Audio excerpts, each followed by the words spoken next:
Okay. Hi, Jen. How are you? I'm great. Hi, Douglas. Thank you so much for having me. Well, thank you for coming on the show. I appreciate it. So, on your bio, it says that you were born in Canada and you were raised around the world. So, where do you reside currently? I live between Canada and New York. And the Canada of which I speak is Ottawa and Gatineau area. Okay, I know where Ottawa is. Where's Gatineau? It's literally just across the bridge. You drive into Hull and you go another 8 minutes and you're in Gatineau. If you drive another 8 minutes, you're actually in a beautiful park called Gatineau Park. So, you were in a lot of other places, though Hong Kong and Tokyo and Australia. What were you doing there? Growing up, my dad worked for Alcan and he ran marketing for that company. So we left Canada when I was 7, moved to Hong Kong. When I was 10, we moved to Tokyo. When I was 14, I actually went back to high school in Toronto. And then we moved to Sydney. I did about a year and a half of schooling in Sydney before I graduated. I did grade 12 and grade 13 in Ontario. And Okay. yeah, and then I wanted to go to art school. So I passed on the Canadian options and came to New York City. And that's how my love affair with New York started, much to my parents' chagrin. They didn't want you to go to New York? They're not huge American fans. No, my mother was actually an American, and she moved to Canada and never looked back. And she was 26 when she did that. And my dad is actually Australian. So, how many languages do you speak? I speak English and French because my parents were determined to have a proper Canadian, and they felt that Canadians should speak French. No, no offense to all the Canadians that don't, but I do think it's funny that the rest of the world automatically assumes that all Canadians speak French. So I speak French and English fairly perfectly, I would say. I studied Italian for a year. I know you're expecting me to say Chinese or Japanese. My Japanese is mildly impressive to someone who doesn't know that I lived there for 5 years, and terribly unimpressive if you know that I lived there for 5 years. And I speak a smattering of a lot of other languages like Arabic, Greek. It's yeah, languages are something I really enjoy. Well, my understanding is that the second language is always the most difficult unless you grew up in a bilingual house. But then after that, they get easier. It's like I know people that speak about 5 or 6 different languages, and they said the second one to learn as an adult was the real challenge. After that, the third, the fourth, and the fifth one came fairly easy. Oh, interesting. Well, I'll admit I stopped learning sort of after Italian, and I just learn while I'm traveling. I have a series of questions that I like to ask, and I find the cheat sheet is to ask the taxi driver on your way into the town. And I literally turn him into my language tutor. You know, how do you say where is? How do you say I would like a glass of water? How do you say where's the bathroom? All like classic things to ask, but they're a captive audience and I tip them well, so they generally enjoy the ride more than normal. So you are a connector in chief, according to your bio. What does that mean? It means I absolutely love introducing people to other people. It could be you need a podiatrist, I got a podiatrist. It could be you're thinking about writing a book that's very specific on a niche. Maybe I know someone that is in that niche that has a particular point of view that would be supportive. I love connecting people. Is that relevant to your book that we're going to be talking about? It is. The book is called The Big Power of Tiny Connections. So I think it's, foundational, really. Why don't you give us a little bit of a synopsis of the book? Well, I like to tell people that the book is a mix of real life stories with scientific data that is brought together to explain why connection and connecting is so vital for humans. It's a mishmash of real life stories, stories from my life, stories from the lives of people I interviewed, and it's just tale after tale that really recounts how if you show up, if you stay open, if you engage, and if you are really open to connecting, the outcome may surprise you. And I think it's that surprise element that is so fulfilling.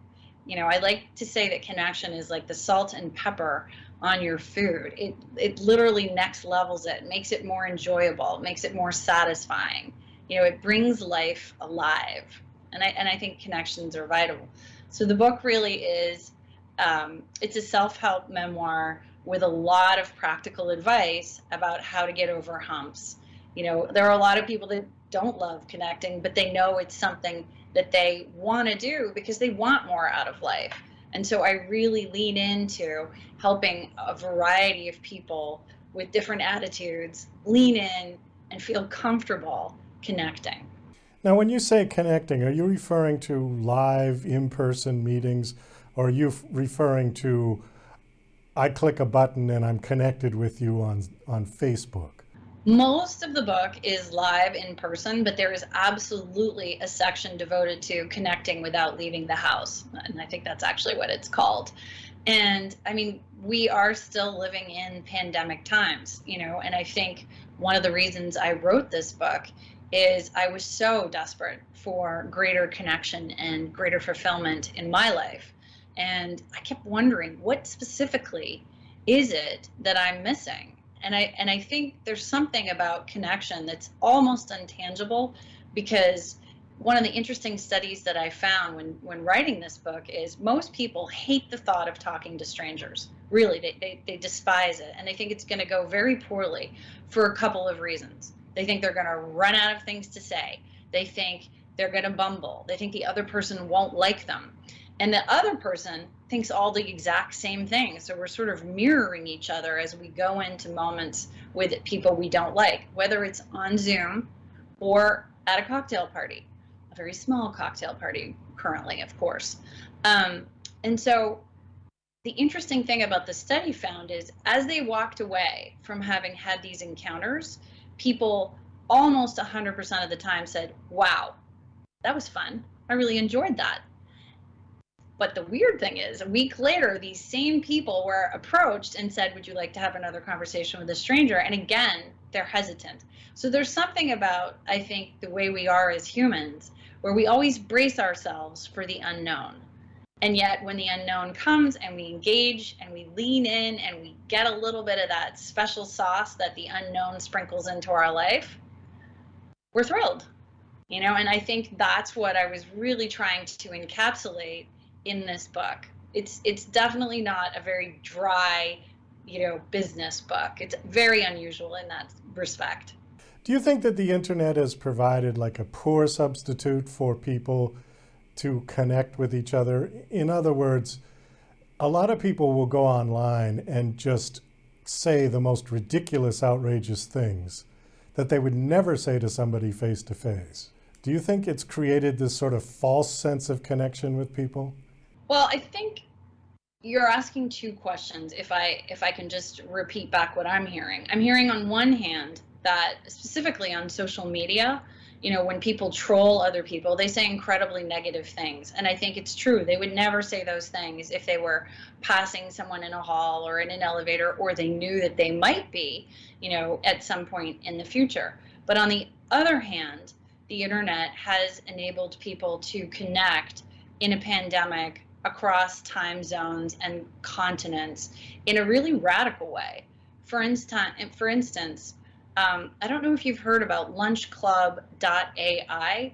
It's a fascinating thing that's free, and you literally get to have lunch as often as you really want to. I think it's a maximum 3 times a week. You get to have lunch with a stranger, and you can pick what you want to be having that lunch for. Is it just to meet random people? Is it to meet people in your work industry? And I've had 6 or 7 of them. They're all lovely. They're all interesting. They're all diverse, and everyone was incredibly kind. So I see both sides of what you're sharing. And I think, the internet reflects the humanity, and humans are both wonderful and terrible. So the internet basically amplifies this sort of double-edged sword of our personalities, where you're getting the good, but you're also getting the bad, and you're getting it all right in front of your face anytime you want. just click on and you can see the best and the worst. Yeah, I can see where you're coming from with that thought. Absolutely. So it also says on your bio that you're a keynote speaker. Is this the topic that you're doing as keynote speaking? I speak about masterful storytelling, about connection, and I have also done speeches around negotiation. I have a background about advocating for female financial awareness and empowerment, and so my speaking background is diverse, and networking, which evolved into connection, was very, very, very important to me, because I think when I look back, if I had understood in my 20s that every single person that I met in college, every person that I met at my first or second or third job had the potential to spark me creatively, invite me to more interesting things, build me up as a human, hire me for another job, I think I would have approached so much in life quite differently. And that's one of the things that I really try to convey in the book, because I think I didn't really understand just how powerful every single person is. You know, I'm powerful for you and you're powerful for me in this dynamic.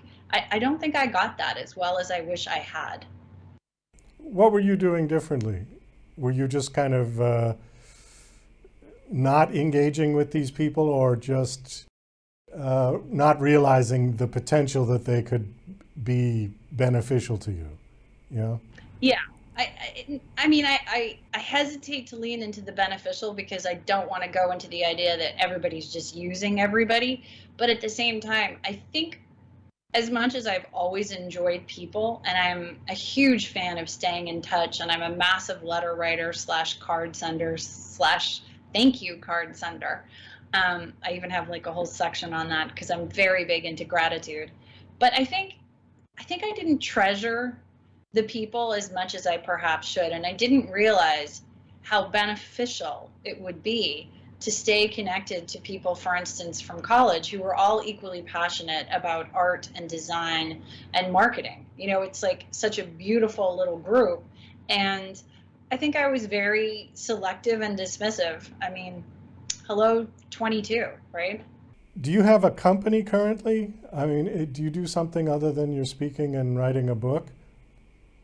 So my corporate training is very focused on trainings for companies around masterful storytelling, because when you understand your audience and you understand the right story for your audience, it really enables connection on a much deeper level. And because I'm an executive coach, I do the trainings, but then I layer on one-on-one coaching, which really dramatically impacts how people walk away. I don't know if you know this, but I found this statistic fascinating. On average, most trainings, people only benefit about 20% increase in productivity. But when you add in one-on-one coaching, people are 80% more productive afterwards, which I think is astounding and awesome, and really underscores how powerful executive coaching can be. So the masterful storytelling training is something that I take to companies, and this is one of the big ways that, you know, I give back and help people lean in and connect better with clients, prospects, new business opportunities, you know, and with their team members. We have run out of time, unfortunately. Our 15 minutes has just flown by. Thank you so much for coming on. Do you have a copy of your book you want to hold up? I do. There we go. I'm very proud of the cover. The Big Power of Tiny Connections. How long has the book been out? 19 days. Oh, okay. So this is the premiere. Yes, we are very fresh. It's hot off the presses. All right, super. Well, Jen, thanks so much for coming on the show and sharing your story and sharing your book. Best of luck with it. I hope it does well. Thank you so much.